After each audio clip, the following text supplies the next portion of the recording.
बच्चों को आंसर्स याद कराना कितना आसान है, ये इस वीडियो को देखकर आपको साफ साफ समझ में आ जाएगा। अगर आपके बच्चे याद करके भूल जाते हैं तो उसका भी सॉल्यूशन इस वीडियो में आपको मिलेगा।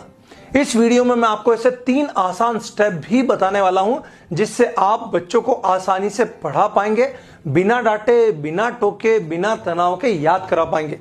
नमस्कार दोस्तों, मैं अमित जैन, मैं मम्मी पापा के काम की बातें शेयर करता हूं। हमारा ब्रेन 2 हिस्सों में बटा है। Right brain long term memory वाला ब्रेन, कहानियां, इमेजेस, चेहरा, भाषा सब कुछ आसानी से याद कर लेता है, लेकिन उसकी एक शर्त है, नो स्ट्रेस कंडीशन, यानी दबाव में याद नहीं करूंगा।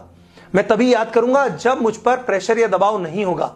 अगर प्रेशर होगा तो मेरा छोटा भाई याद करेगा।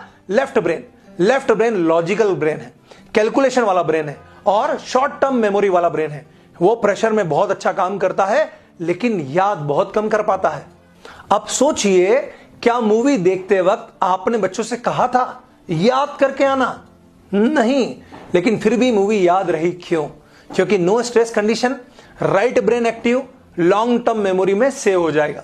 लेकिन जब भी आप पढ़ाई कराते हैं तो बोलते होंगे याद करो, 2 बार सुनाओ, कल टेस्ट है, तो क्या होता है? स्ट्रेस कंडीशन आ जाती है, राइट ब्रेन बंद, लेफ्ट ब्रेन एक्टिव और मेमोरी शॉर्ट टर्म मेमोरी में चली जाती, इसलिए बच्चे भूल जाते हैं। अब सवाल यह है कि बच्चों को आंसर कैसे याद कराएं। हमने अपने मार्क्स बढ़ाओ सेंटर में 3 स्टेप फॉर्मूला इस्तेमाल किया जिससे बच्चों को आंसर याद होना शुरू हो गए। स्टेप नंबर 1, स्ट्रेस हटाओ। बच्चों की क्लास के हिसाब से 10, 15, 20 क्वेश्चन आंसर लो और बच्चों से कहो आपको याद नहीं करना है, बस 5 से 10 बार आराम से रीड करना है और फिर खेलना है। जैसे ही स्ट्रेस गया, राइट ब्रेन एक्टिव और धीरे धीरे जवाब लॉन्ग टर्म मेमोरी में स्टोर होना शुरू हो जाएगा।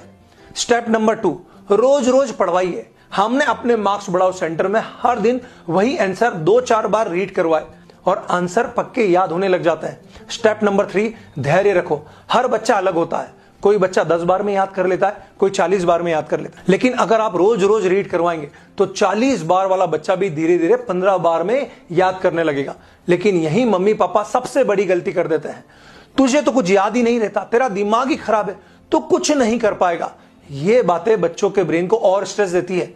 बच्चा खुद मान लेता है कि मुझसे याद नहीं होगा और फिर पढ़ाई से नफरत होना शुरू हो जाती है। हमने अपने मार्क्स बढ़ाओ सेंटर में यह गलती कभी नहीं की। अगर बच्चा भूल जाए तो हम उसे कहते थे तुम्हारी मेमोरी पावरफुल है, बस थोड़ा और रीड करो। बस इतना कहने से बच्चे का विश्वास लौटता था।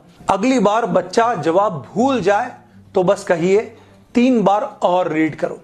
सकारात्मक बातें बोलिए, थोड़ा धैर्य रखिए।